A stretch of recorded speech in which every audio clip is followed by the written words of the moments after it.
We understand what nation building is, and for God's sake, it's a collective effort here. It's not just the people and it's not just the government. True. So who should do more, the government or the people?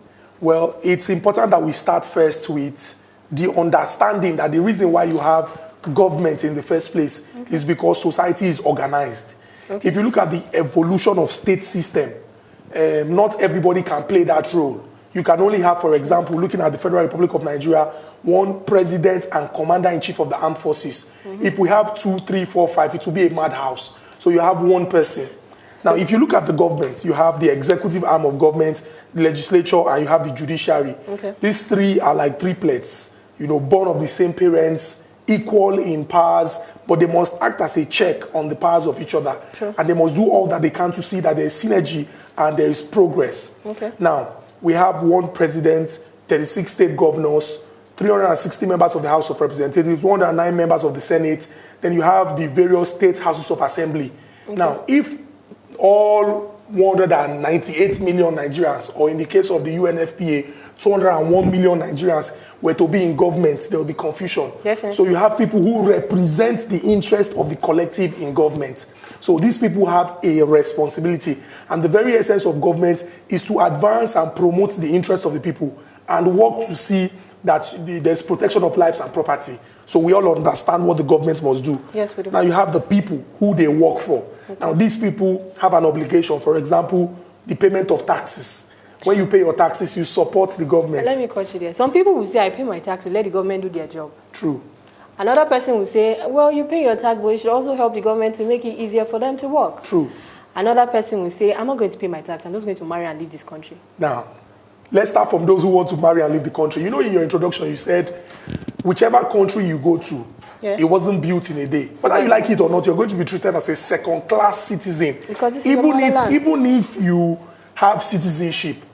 I mean, we all understand what racism is about and how people are trying to deal with the issues. Even Nigerians that travel en masse to Canada have also had their fair share of such issues. Now, let's come down to those who pay their taxes and say, I mean, I pay my taxes, but I must support the government. Very good initiative. But certain people are frustrated because they feel, okay, I pay my taxes, I expect more, I don't see anything. Now let's go to the first class of people who say, I pay my taxes, I expect the government to live up to their responsibility. Now, these people pay their taxes and expect the government that is charged with the responsibility of working in their best interest to do their bit. Let me stop you there. You said expect. Yes. If I'm paying my tax, I don't expect. It's your duty. Well, the government expects you to pay your tax. Well, that's why I'm paying it. I'm doing my part, I'm paying it. Now, if it's your turn to do your own part. Very true. Now, if you pay your taxes and you fold your arms because of irresponsibility and maladministration, you might end up not enjoying the benefit of what you pay for. For example, public officials enjoy, all the perks that come with their office from our collective patrimony. So, for example, we pay them, allowances, furniture, accommodation, inconvenience, feeding, wardrobe, and the rest of them. Yes, we pay a lot, and we expect more from these people. But unfortunately, if you look at Nigeria, you have a lot of people frustrated because they feel that they are not getting the very best from those who are getting the best from our collective patrimony. Now, this is what we must do. Now, a famous Lagos lawyer and socialite, somebody who did well in the fight against military rule, the late Tunji Braithwaite, once said that the greatest price we have to pay for our democracy is eternal vigilance. Let's go back to May 29, 1999. We've had 20 years of uninterrupted democratic rule.